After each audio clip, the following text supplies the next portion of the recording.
Well, hello and welcome to the Elevated Frequency Show, brought to you by the Green Door Life. I am sitting here with the lovely Lisa Kirby, and my name is Shannon Morse, and we are the co-founders of the Green Door Life. And if you happen to be watching this later and you just saw the epic intro that just played, that's a new thing for us, and we feel very official now. I feel very official. Lisa, do you feel official? I do. And it makes me want to go dancing. So thank you for putting that together. My pleasure. So today, if you have not listened to us or joined us or know nothing about us just yet, I'll give you a little bit of an intro. We are the Green Door Life. We are a holistic health and wellness company where we're primarily focusing on coaching others to bring awareness into their own bodies through their nutrition, their movement, their mindset practices. And we do this inside of a 12-week one-on-one coaching container that is also incorporated with a full-on group community of about 100 individuals that are on the same path as everyone else. So we are starting this podcast. This is our episode 5. And today we are going to be diving into the wonderful wide world of hormones. And so, Lisa, how are we starting this off today? It's such a hot topic, and it's been probably one of, besides supplements, probably one of the most common questions we get is, what about my hormones? Are they balanced? They get blamed often for weight loss resistance and all kinds of things that men and women struggle with. So before talking about the hormones that I feel most people are thinking of when they're thinking of hormones like estrogen, progesterone, and testosterone, we wanted to start with discussing the top, like the tier 1 hormones that impact, like a cascade effect, all the other hormones in your body. Mm-hmm. And so we're going to start by discussing insulin and its kind of balancing hormone, glucagon, and then cortisol. So, and Shan, one of my favorite things about how you teach is taking these kind of complex subjects and making it make sense to normies. I remember first, you hear all these buzzwords, for example, just about insulin, and there's a lot of coaches and doctors and all kinds of people out there that are really taking this kind of dogmatic stance about insulin, that it's bad and it shouldn't be spiked ever. And when you really look at it, it's like, actually, it is a hormone that is necessary for all human life.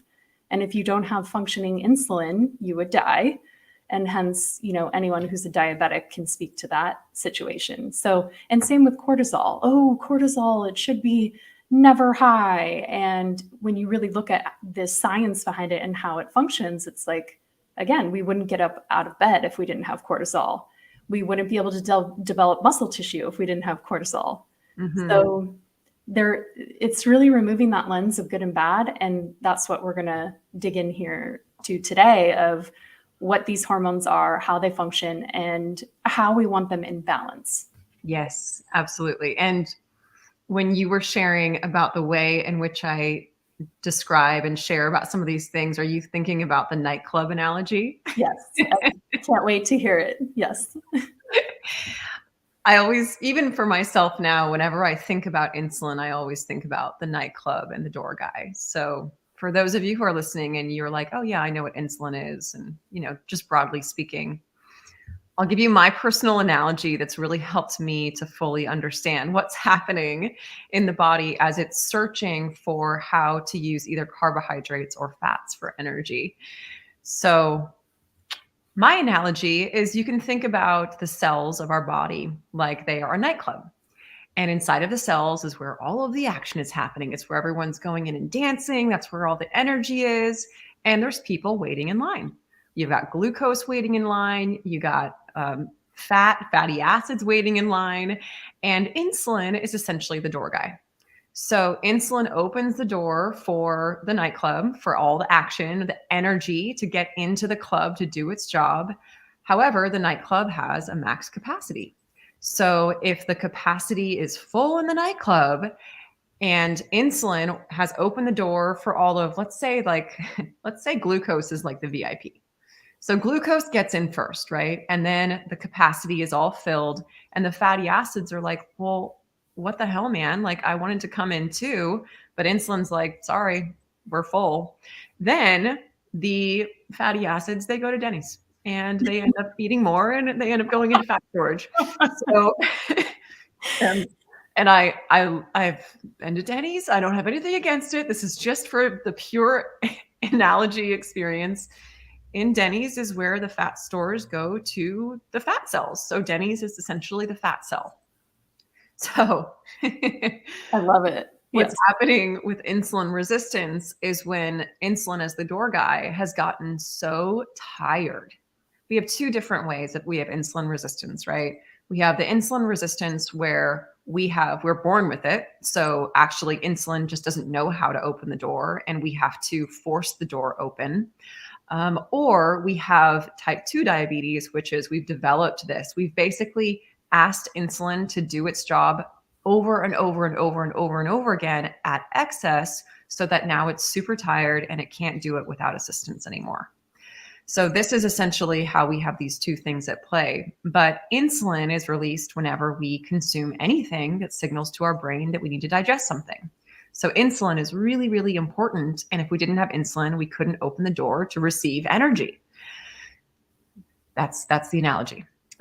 So if we think about this, Lise, how do you feel like as it relates to your nutrition journey that just learning about this aspect of insulin and fatty acids and glucose and how it gets into the cells, how did this kind of support you in your own journey? And how do you feel like it supports clients that we're working with as well?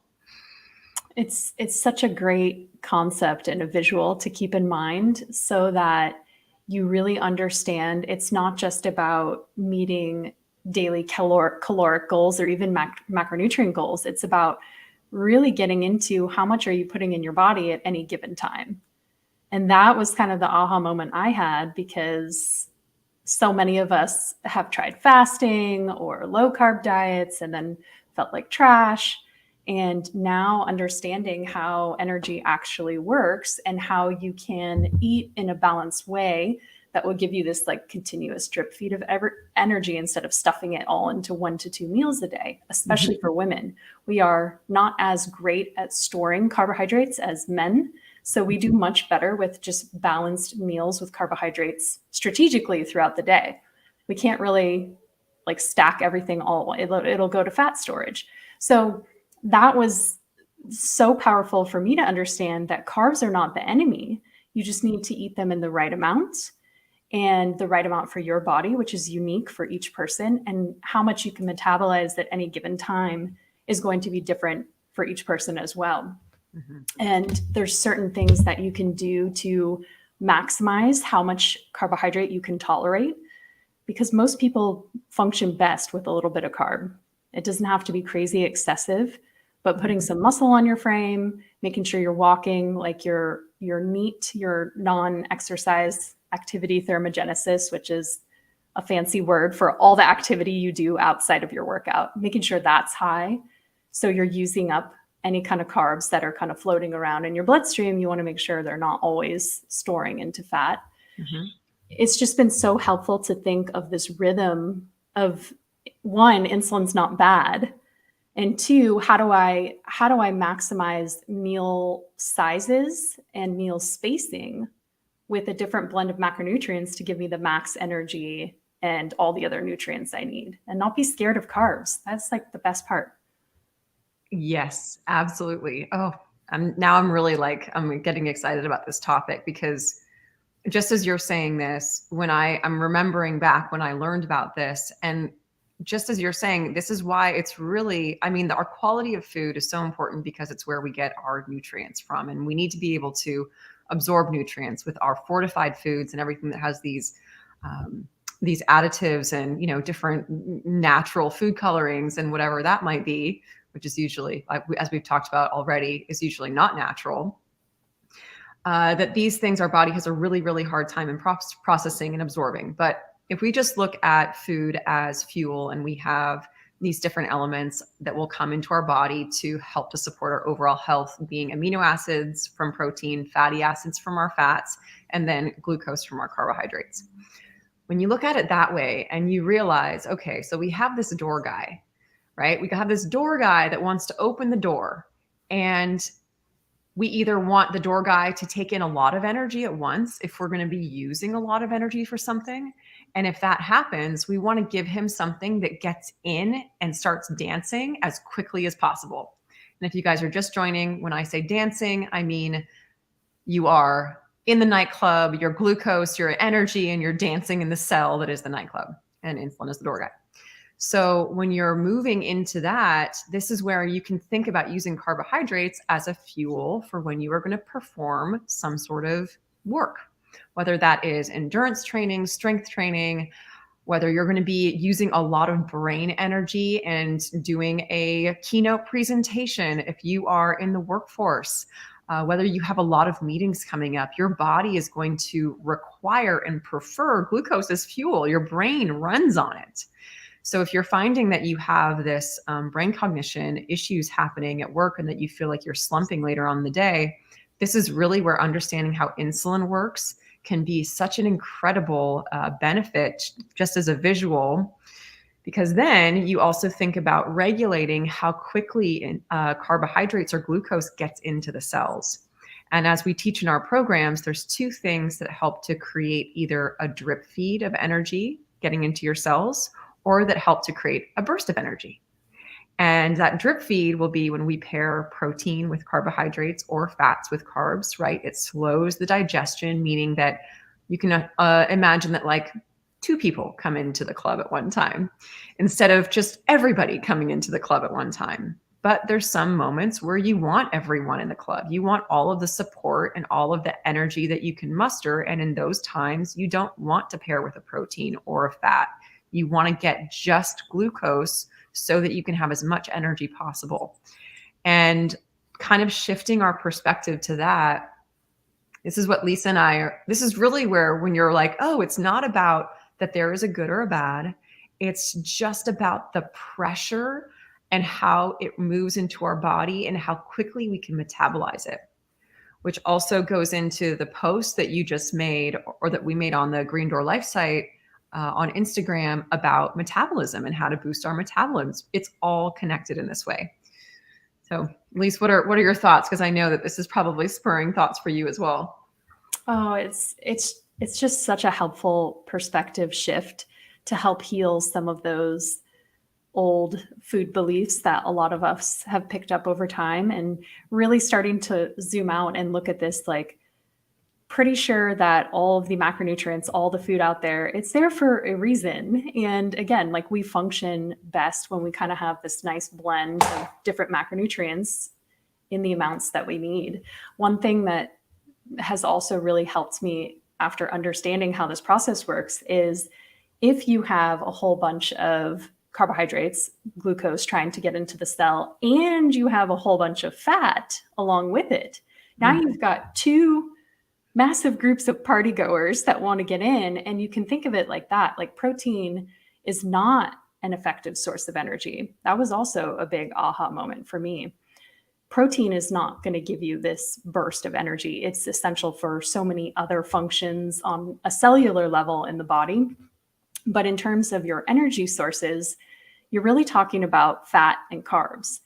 And if you think about it, there is really nothing in nature, maybe besides the avocado and a coconut.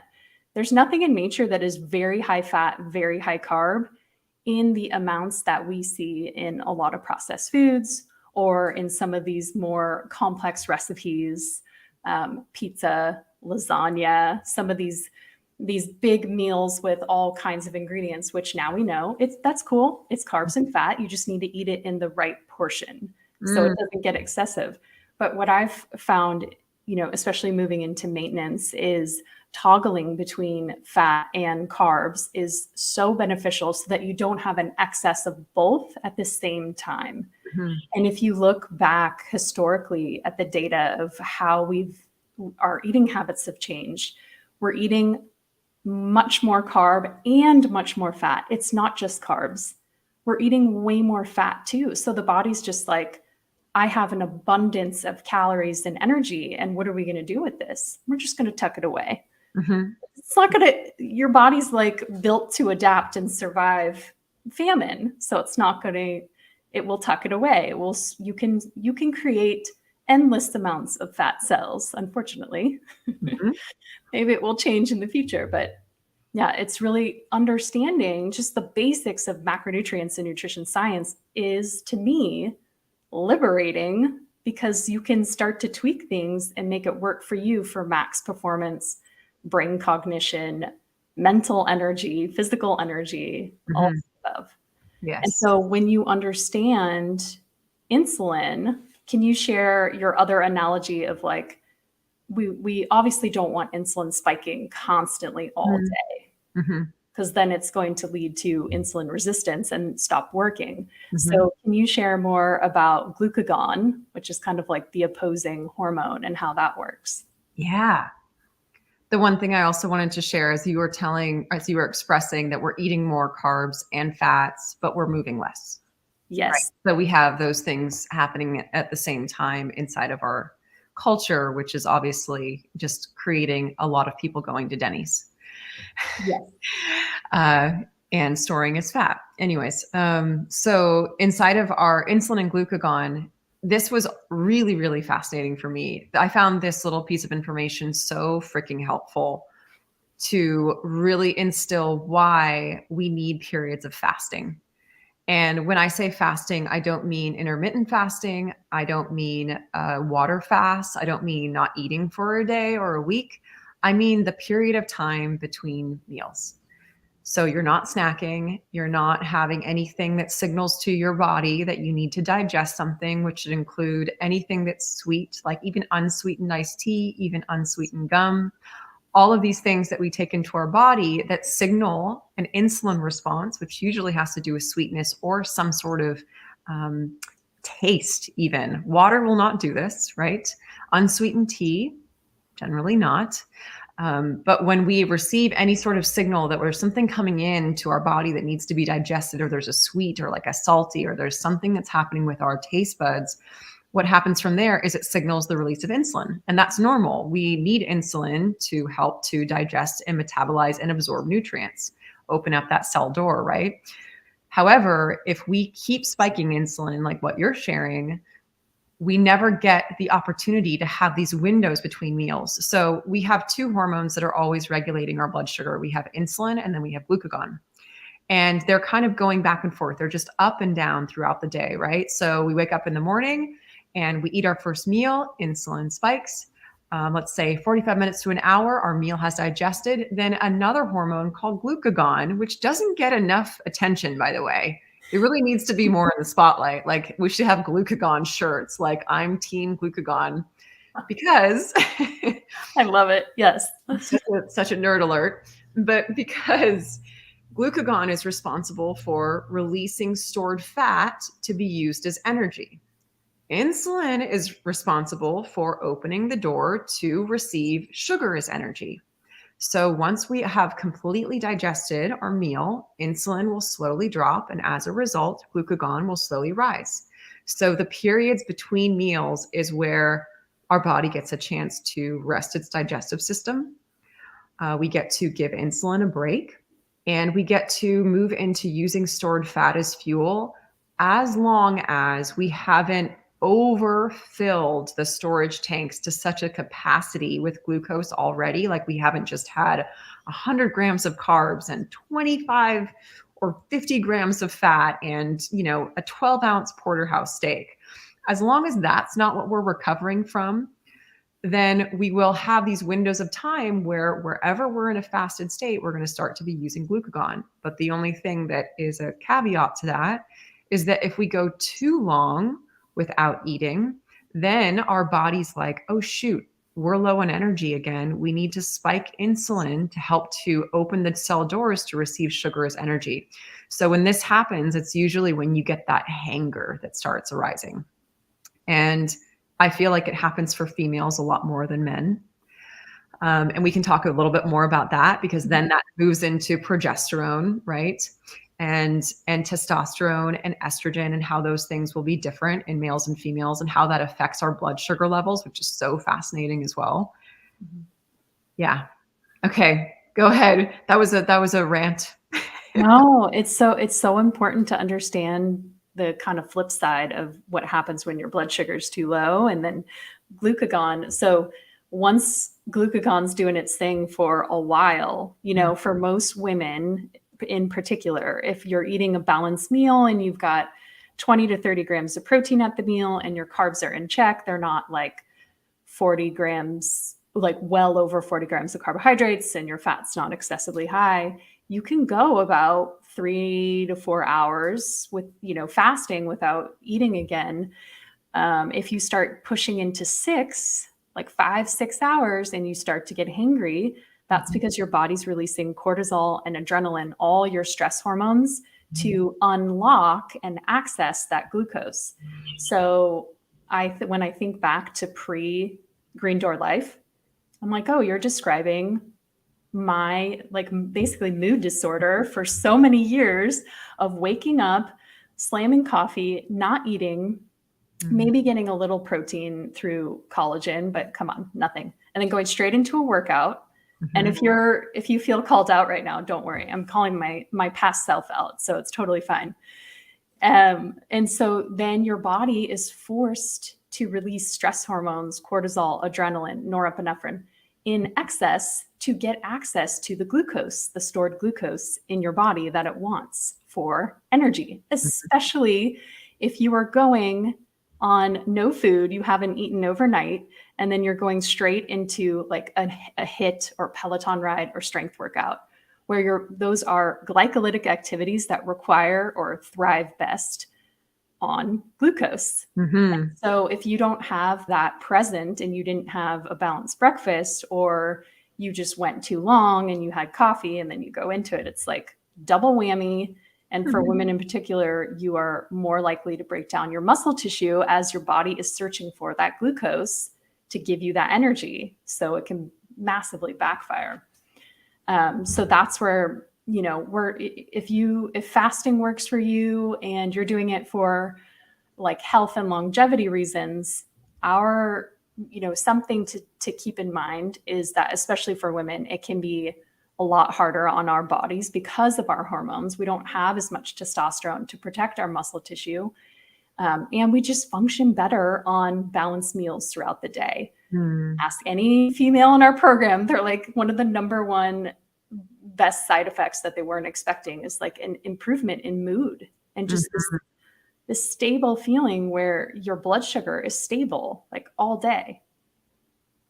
There's nothing like it. And so the other hormone we're going to talk about is cortisol, and kind of how that comes into play, and where perhaps it's gotten some bad press as well. Bad press.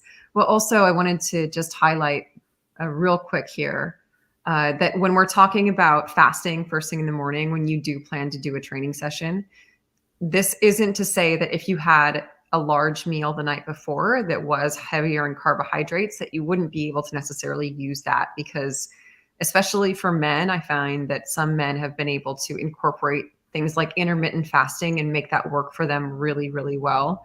So whenever we're sharing this information, I always want to be present and mindful to look at like both the male and female perspective and all of these different things. And it's easy for the listeners, especially if some of this information is new for you guys, that when you hear something, you're going to be like, oh, okay, then I must only have breakfast with a carbohydrate, and then I can never just go right into a workout first thing in the morning. The answer to everything when it comes to you and your body is try different things out and see what works best for you. But what we will be doing here through these podcasts is really helping you to understand some of the science, some of the things that we have learned. And then you essentially get to either join us in our experience or try some of these things out on your own and do it in a way where you're just being a test bunny and just kind of poking around and going, well, what does this feel like? And then trying that, and then trying something else. But back to cortisol.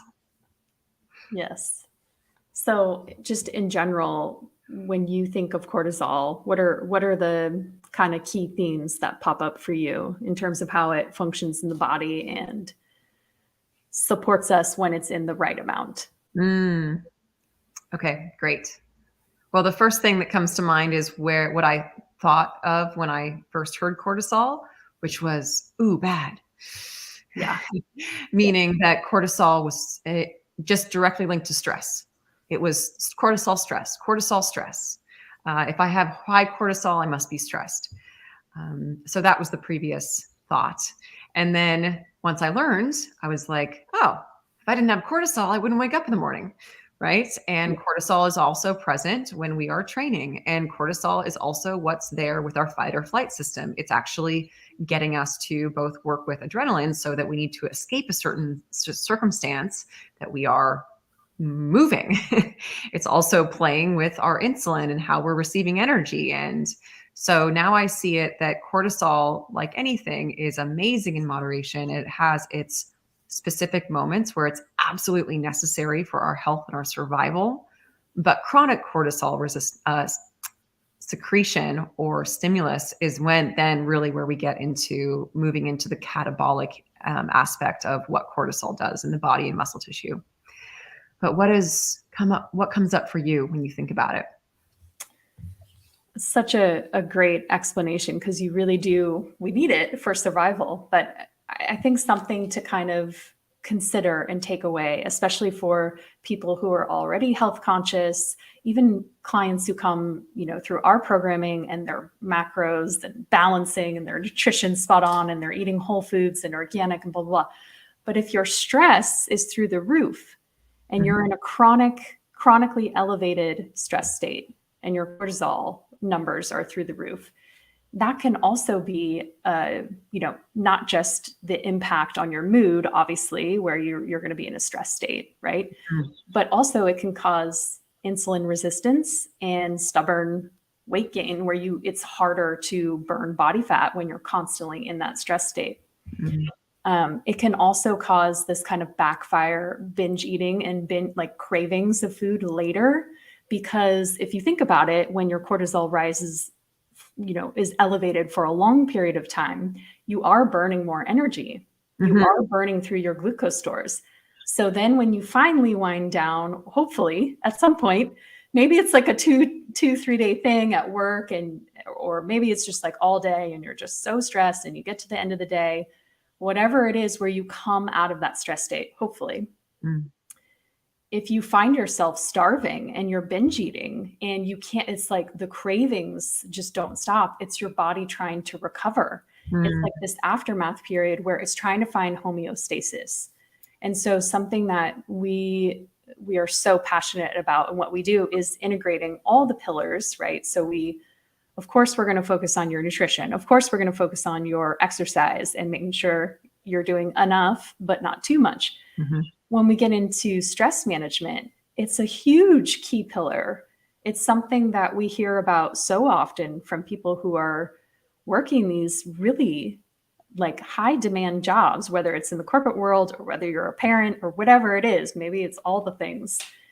That aspect cannot be overlooked when it comes to your health and wellness. You have to have a stress management system in place. Yes. And I think this is something that we notice and what we have noticed, which is why we've created the course to be what it is, where we focus on nutrition education first, and then we move into mindset.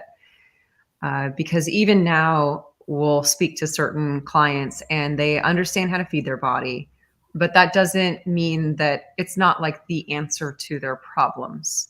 Yeah. And then the answer to quote unquote problems or challenges that they're facing is really what you're speaking into, which is energy and stress management, which I feel like, and I just had a few conversations with clients about this morning specifically, which was amazing. And it's especially amazing, and I might be biased, but I don't know. We just have incredibly inspirational humans inside of our community, and I feel very blessed to have them, and it's an honor to be on this journey with them. I feel like a lot of the one of the biggest thing that comes up is personal expectation of such a high level of achievement without this grace of, or even time to say, do I want to be doing this? And why? And what is the driving force, or what is the frame of mind that I'm doing this inside of? And where is that coming from? That so infrequently do we actually just stop and take a step back and go, I am doing something that's causing me stress. Why am I doing this? And does it need to be done? And Lisa, you and I have talked about this so much because we've gone through it in different evolutions of our business, where Lisa and I are very driven and we will get stuff done very quickly and very efficiently, and then we'll just keep going.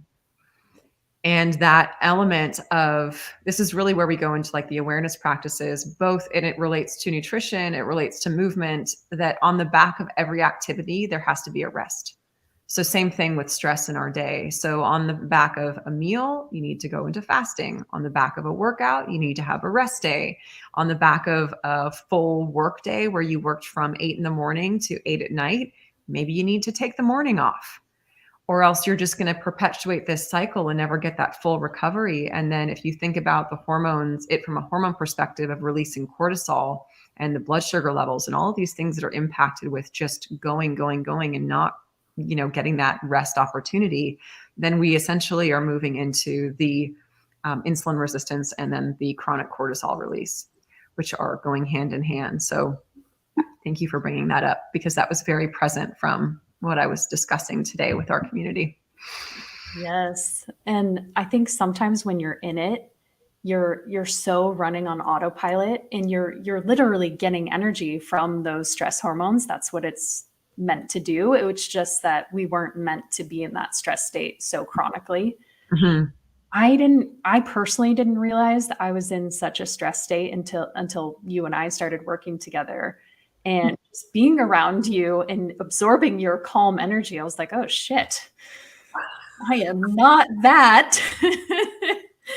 And it was just like by osmosis. I was like, oh, I want more of that. It just made me more aware of like, oh, it's possible to exist in this time-space reality, not rushing, not stressing 24/7. So kind of, not to get too out there, but like getting to the root at what is the biggest cause and trigger of your stress. I was just working on this with one of our lovely clients, and it, by the end of 12 weeks, we finally got down to, it was like work.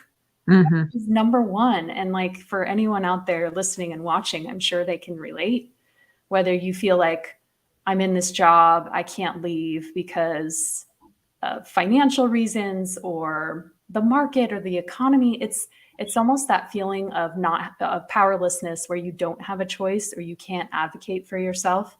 Yes. And that's something that we encourage all of our clients to really look into, is if you did take a break, if you did ask for, hey, can we not have 12 p.m. meetings every day? Could we start at 12:10? Can I have lunch?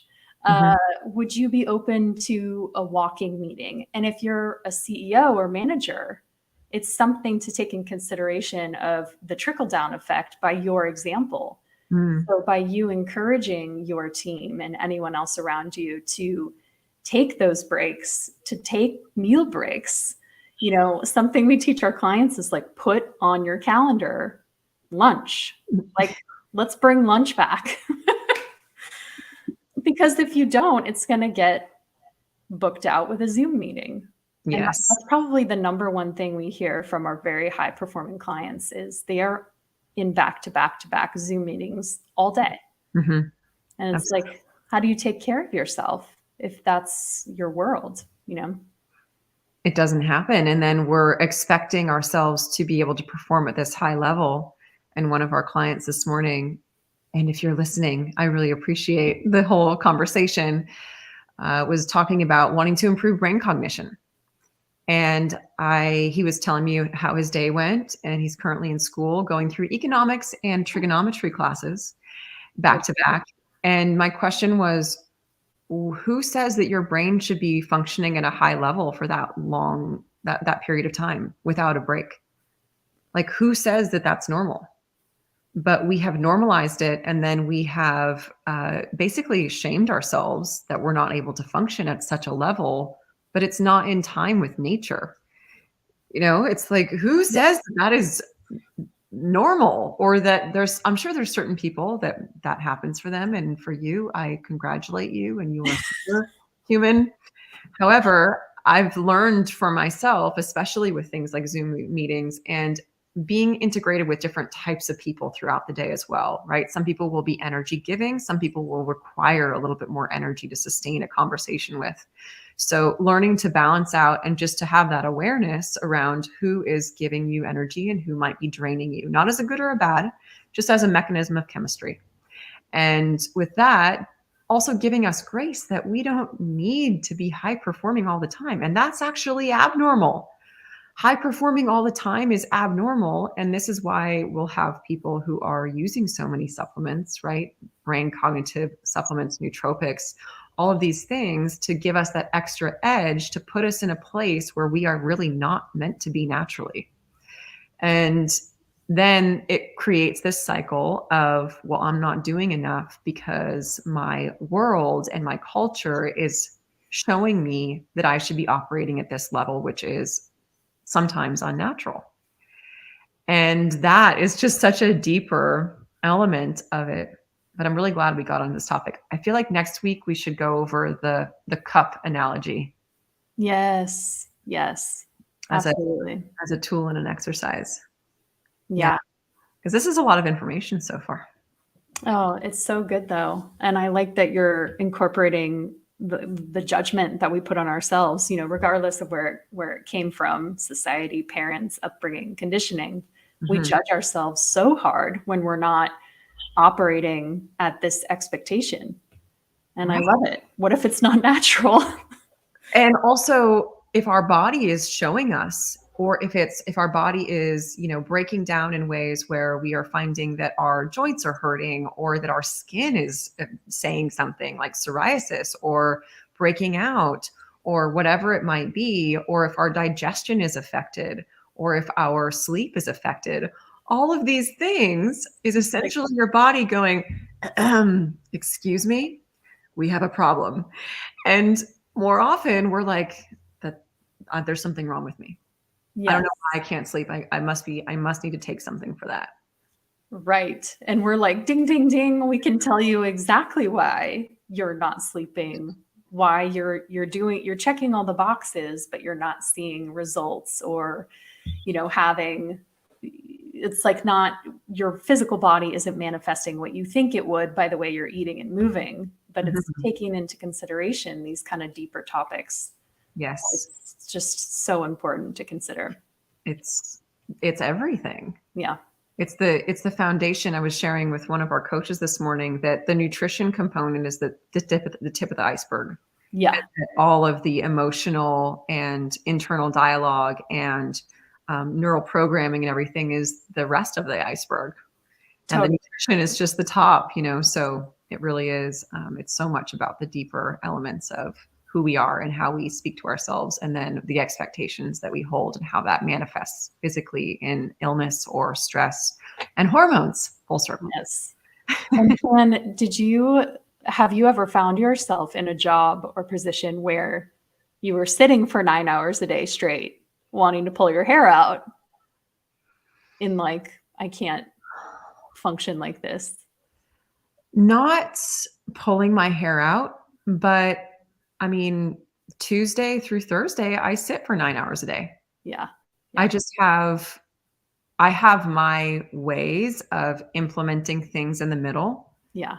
That assist me, whether it's getting outside for 10 minutes, whatever it is. But I have not put myself in the position of having a job where I am in a cubicle in closed quarters. I always have sunshine and I'm eating good food and all those things. So I'm not pulling my hair out, but I am sitting for a long time. Yeah.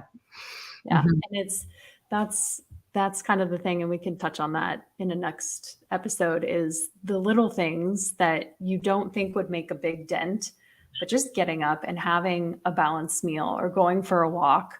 I have my little loop around the house that I do just to get sunshine, get fresh air. Those to me make such a big difference. So you don't kind of feel like a vampire, like you've been sitting indoors all day. And again, that was also something so refreshing about working with you initially, where you weren't going to put your body through something that wasn't the best for you.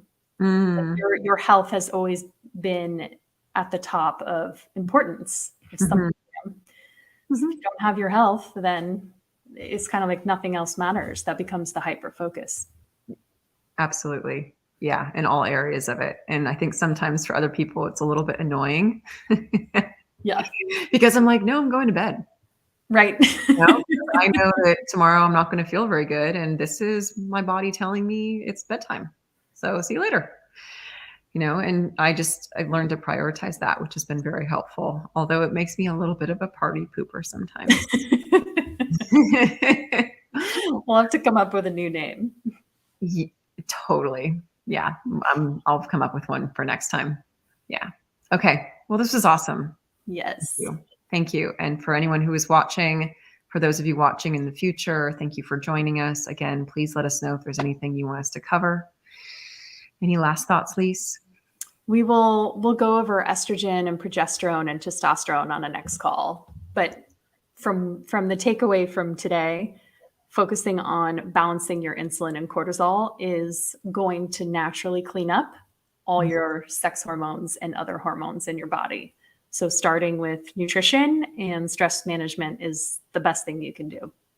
Yes. Beautiful. And we'll also give you a little bit of a tool or tip, which is we call filling your cup, or the cup analogy, that we can go over next week as well. Yeah. So thanks to everyone who has joined. We hope you're having a wonderful day, and we'll see you on the next one. Bye.